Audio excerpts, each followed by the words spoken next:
नमस्कार, द्वीप दर्पण में आप सभी का स्वागत है। आज के मुख्य अंश। ग्लोबल मैरीटाइम इंडिया समिट के तीसरे संस्करण के उद्घाटन सत्र में उपराज्यपाल ने लिया हिस्सा। बातूबस्ती में सब्जी बाजार और फल बेचने के लिए सांसद ने रखी खुले शेड की आधारशिला। और वरिष्ठ नागरिकों के लिए हुआ सैर कार्यक्रम का आयोजन। अब द्वीप दर्पण विस्तार से। उपराज्यपाल एडमिरल डीके जोशी ने मुंबई स्थित MMRDA ग्राउंड में ग्लोबल मैरीटाइम इंडिया समिट के तीसरे संस्करण के उद्घाटन सत्र में हिस्सा लिया। इस अवसर पर महाराष्ट्र के राज्यपाल रमेश बैस, केंद्रीय पत्तन, नौवहन एवं जलमार्ग मंत्री सर्बानंद सोनोवाल, महाराष्ट्र के मुख्यमंत्री एकनाथ संभाजी शिंदे, अन्य राष्ट्रीय और विदेशी गणमान्य व्यक्ति उपस्थित रहे। वहीं उपराज्यपाल तीसरे वैश्विक भारत शिखर सम्मेलन के दौरान महाराष्ट्र के राज्यपाल रमेश बैस से मुलाकात की। उन्हें द्वीप विकास एजेंसी के माध्यम से शुरू की जा रही द्वीप समूह की महान आधारभूत परियोजनाओं और रणनीतिक विकास परियोजनाओं के बारे में अवगत कराया गया। इस दौरान उपराज्यपाल महाराष्ट्र के मुख्यमंत्री एकनाथ संभाजी शिंदे से भी मुलाकात की। मुलाकात के दौरान बुनियादी ढांचे, पर्यटन और आतिथ्य क्षेत्रों में प्रशासन के विभिन्न विकासात्मक परियोजनाओं से उन्हें रूबरू कराया गया और राष्ट्रीय एकता को मजबूत करने के पहल पर चर्चा भी की। सांसद कुलदीप राय शर्मा ने 16 अक्टूबर को बातूबस्ती वार्ड नंबर 19 में MP लेट्स योजना के तहत सब्जी बाजार तथा फलों को बेचने के लिए खुले शेड की आधारशिला रखी। कार्यक्रम के दौरान नगरपालिका परिषद की अध्यक्षा S सिल्वी, वार्ड नंबर 19 की पार्षद V वेट्रीवेलु तथा नगरपालिका परिषद के अधिकारी मौजूद रहे। समाज कल्याण निदेशालय द्वारा फरारगंज के अभ्युदय परिसर के वरिष्ठ नागरिकों के लिए सैर कार्यक्रम आयोजित किया गया। कार्यक्रम का उद्देश्य इन वरिष्ठ नागरिकों को खेल तथा मनोरंजन और उन्हें प्रकृति के साथ जोड़ना था। उन्हें हैडो के नेचर पार्क और छोलदारी के वीर सावरकर पार्क भी ले जाया गया। समाज कल्याण निदेशालय ने एक ऐसा वातावरण बनाया जहां सभी जीवन शैली के वरिष्ठ नागरिक एक साथ मिले और उनमें सामाजिकता का भाव पैदा हो सके। इसके लिए समाज कल्याण निदेशालय ने इस सैर कार्यक्रम के माध्यम से उनके जीवन शैली में बदलाव लाने के महत्व पर जोर दिया। समाज कल्याण निदेशक ने वरिष्ठ नागरिकों की खुशी को बढ़ावा देने और उन्हें समाज से जोड़ने के लिए आयोजित इस कार्यक्रम के प्रति अपनी प्रसन्नता व्यक्त की। यह सैर कार्यक्रम पोर्टब्लेयर में रहने वाले वरिष्ठ नागरिकों के लिए खुला है। यदि कोई वरिष्ठ नागरिक इस प्रकार के कार्यक्रम में भाग लेना चाहते हैं तो वे अपना नाम चिन्मय मिशन के स्वामी शुद्धानंद सरस्वती के पास दर्ज करा सकते हैं। भारतीय जनता पार्टी के प्रदेश अध्यक्ष अजय बैरागी ने हडबे, नेताजी नगर, शहीद द्वीप तथा कैम्बेल बे में हुए चुनाव में जीत हासिल करने वाले बीजेपी के उम्मीदवारों को अपनी हार्दिक बधाई दी है। साथ ही उन्होंने पार्टी की सफलता के लिए प्रयास करने वाले सभी नेताओं और प्रत्येक कार्यकर्ताओं को अपनी बधाई दी है।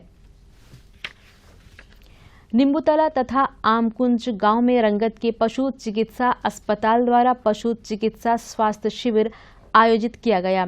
शिविर के दौरान 21 पशुओं, 79 बकरियों, 4 कुकुरों तथा 140 पोल्ट्री को आवश्यक चिकित्सकीय देखभाल दी गई। पशुधन तथा पोल्ट्री के स्वास्थ्य के सहयोग के लिए किसानों को डीवॉर्मिंग की दवा का वितरण किया गया। कृषि विभाग द्वारा विभागीय फार्मों में उगाए गए विभिन्न फलों, मसालों, सजावटी तथा चिकित्सकीय पौधों का किसानों में वितरण किया जाएगा। यह पौध सामग्रियां किसानों के घर द्वार पर उपलब्ध कराया जाएगा। किसानों से अपील की जाती है कि वे इस अवसर का अधिक से अधिक लाभ उठाएं। इसी क्रम में कल कालीकट, बर्मनाला, चिड़िया टापू क्षेत्रों में पौधों का वितरण किया जाएगा। इसी प्रकार 20 अक्टूबर को फरारगंज, तुष्णाबाद, टेम्पल मयो तथा 21 अक्टूबर को मथुरा, कन्यापुरम और विम्बरलीगंज के किसानों में पौध सामग्रियों का वितरण किया जाएगा। डॉलीगंज के डॉक्टर भीमराव अंबेडकर प्रौद्योगिकी संस्थान में 17 अक्टूबर को हिंदी पखवाड़ा मनाया गया। डीब्रेड में प्रतिदिन के कार्यालय गतिविधियों में अधिक से अधिक हिंदी को बढ़ावा देने पर जोर दिया गया। उपस्थिति को संबोधित करते हुए डीब्रेड के प्राचार्य डॉक्टर उत्पल शर्मा ने हिंदी के महत्व पर प्रकाश डाला। सत्र के दौरान संस्थान की प्रवक्ता डॉक्टर एस राजी ने हिंदी भाषा के महत्व और हिंदी पखवाड़ा के इतिहास पर प्रकाश डाला। इस दौरान विभिन्न प्रतियोगिताओं के आयोजन भी किए गए। समापन समारोह के दौरान प्रतियोगिताओं के विजेताओं में नगद पुरस्कार तथा प्रमाण पत्रों का वितरण किया गया। अराजपत्रित सरकारी कार्यालयों के संघ की शाखा दक्षिण अंडमान शिक्षकों के कार्यकारी समिति की बैठक हाल ही में पोर्ट ब्लेयर में आयोजित की गई, जिसमें दक्षिण अंडमान क्षेत्र में लगातार हो रही बिजली कटौती तथा शहर के सड़कों की खस्ता स्थिति और इससे आम लोगों तथा सरकारी कर्मचारियों को हो रही परेशानियों पर चर्चा की गई। बैठक में प्रशासन से इस समस्या का स्थायी समाधान उपलब्ध कराने पर जोर दिया गया। बैठक में यह भी कहा गया कि मानसून वर्षा के बाद शहरों के सड़कों विशेषकर स्कूल लाइन, बातू बस्ती, डॉलीगंज आदि क्षेत्रों में काफी बुरी हालत होती है। बैठक में शिक्षकों से संबंधित विभिन्न मुद्दों पर भी चर्चा की गई।